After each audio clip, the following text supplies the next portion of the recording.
Welcome back to Coins Numismatic series. In this episode, we're going to talk about the top 5 rare Washington quarters from the late 20th century that every collector should know about. These are coins that look like everyday change, but in the right condition, or with the right minting error, they can fetch serious money. We'll explore their history, design, mintage numbers, collector interest, errors, and the market value that makes them special. So grab your magnifying glass, settle in, and let's begin this fascinating journey with the first coin on our list. 1968 D Washington quarter dollar coin in fine condition. The story of the 1968 D Washington quarter begins in the post-silver era of U.S. coinage. Just a few years earlier, in 1965, the mint made the dramatic decision to remove silver from quarters entirely, replacing it with a copper-nickel-clad composition. By 1968, collectors were still adjusting to this big change, and the quarter had officially entered a new chapter in its history. The obverse of the 1968 D quarter features John Flanagan's enduring portrait of George Washington,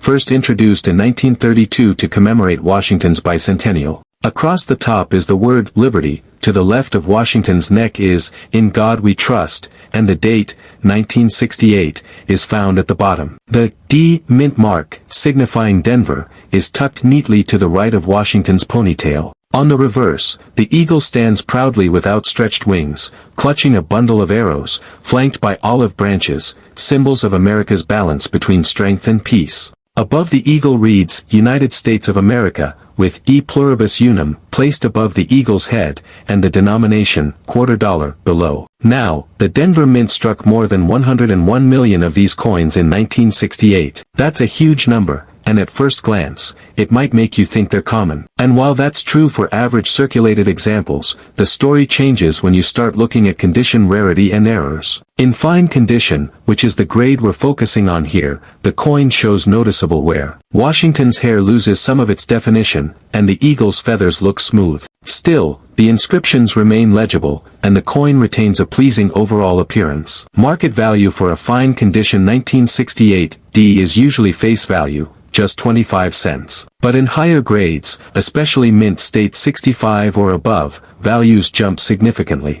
A bright, lustrous, uncirculated specimen can bring between $20 and $100, and even more if it exhibits strong strikes or beautiful toning. Then come the errors, the true gems that collectors dream about. The 1968 D has produced a handful of famous double dies, particularly on the obverse, where, In God We Trust, or parts of Washington's profile appear double. Other examples include off-center strikes, where the design is shifted so much that part of the blank planchet is exposed.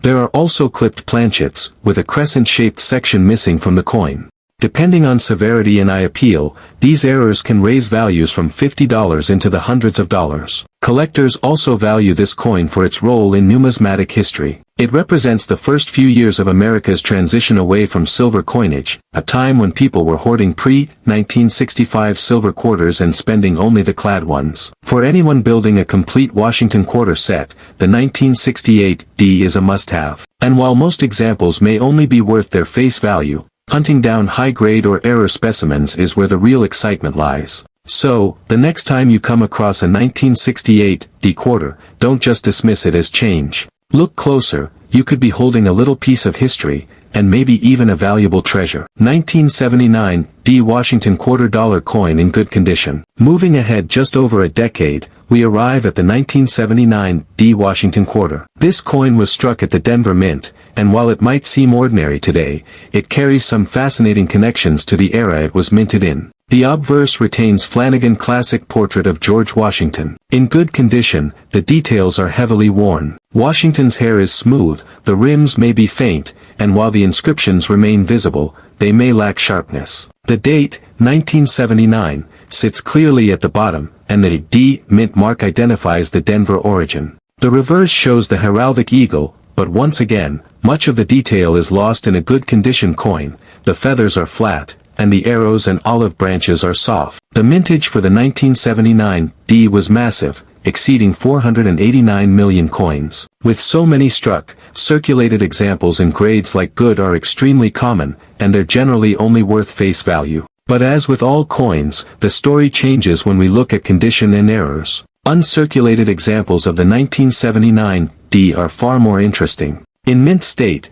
They can range from $5 to $25, with values climbing higher in MS66 and above. Coins in those gem grades, especially those with strong strikes and clean surfaces, can bring $200 or more at auction. That's because most of the nearly $500 million minted went straight into everyday use, and only a small fraction were saved in pristine condition. Error coins from 1979 are another area of collector focus. Some quarters show double dies on "In God We Trust" or "Liberty." Off-center strikes, broad strikes, and even coins struck on wrong planchets are known to exist. Imagine discovering a 1979 D quarter struck on a nickel planchet.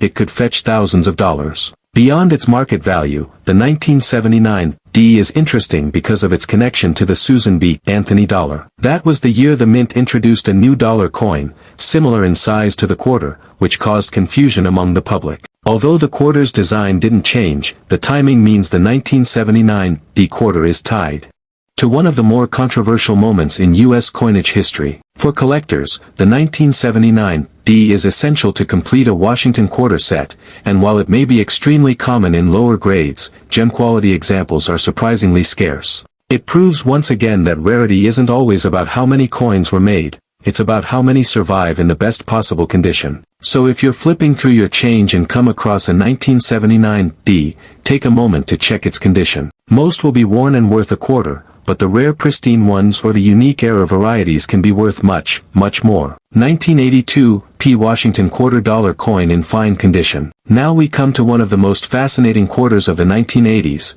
the 1982 P, struck in Philadelphia. This coin is special because 1982 marked the first year in modern history that the U.S. Mint did not produce official mint sets or proof sets. That decision left collectors scrambling, and it means that high-quality 1982 coins, including the quarter, are far scarcer than one might expect. The obverse features Washington's portrait, with the inscriptions, "Liberty," "In God We Trust," and the date, 1982. In fine condition, the portrait is visible but worn, with much of Washington's hair flattened. The P mint mark appears to the right of the ponytail. On the reverse, the eagle perches on arrows with olive branches beneath, though in fine condition, the feathering is smooth and less defined. The Philadelphia Mint struck over 500 million quarters that year. On paper, that sounds abundant, but the absence of official mint sets means few high-quality examples were preserved. Most of the mintage went directly into circulation, making mint state coins unusually scarce. In fine condition, the 1982 P is typically worth only face value. But in mint state, values jump quickly.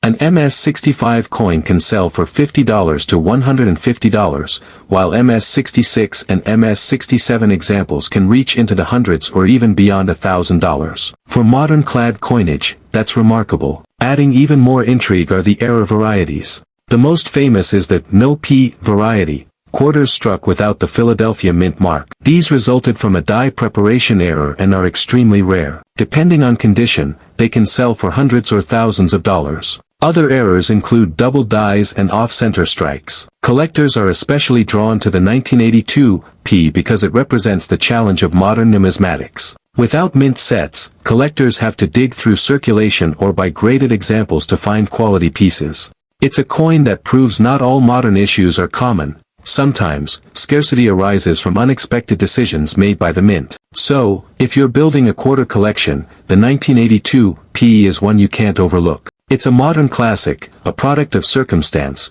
and a coin that can surprise even seasoned collectors with its rarity in top grades. 1989 P Washington quarter dollar coin in fine condition. Fast forward to the end of the decade, and we arrive at the 1989 P quarter. At first glance, it might seem like just another clad coin, but it represents an important piece of the series as the Washington quarter neared the end of its classic eagle reverse era. On the obverse, George Washington's profile remains the centerpiece, with the inscriptions, "Liberty," "In God We Trust," and the date, 1989. The P mint mark is present to the right of the ponytail.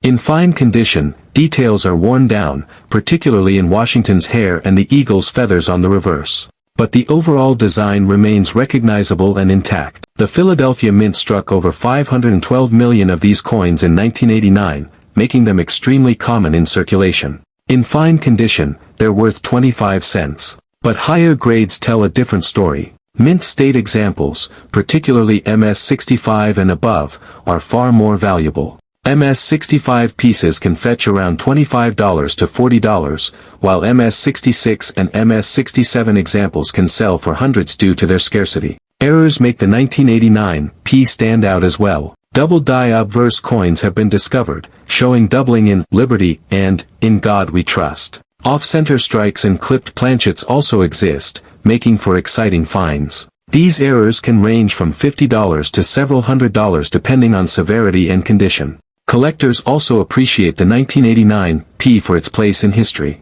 It represents one of the final years of the Eagle reverse before the massive change of the statehood quarters program in 1999. For many, it's a nostalgic coin, a symbol of the end of an era. Finding a sharply struck 1989 P is challenging, since Philadelphia coins of that era often suffered from weak strikes. That makes fully detailed examples even more desirable. For those building a set, the 1989 P is an essential piece that reminds us how close the series was to its historic transformation. 1993 P Washington $quarter coin in fine condition. Finally, we arrive at the 1993 P quarter, a coin that serves as one of the last hurrahs of the classic Washington quarter design. By this time, the U.S. Mint was preparing for the massive changes that would come with the statehood quarters program, but in 1993, the Eagle reverse was still holding strong. The obverse displays Washington's portrait, with Liberty across the top, In God We Trust, to the left, the date, 1993, below,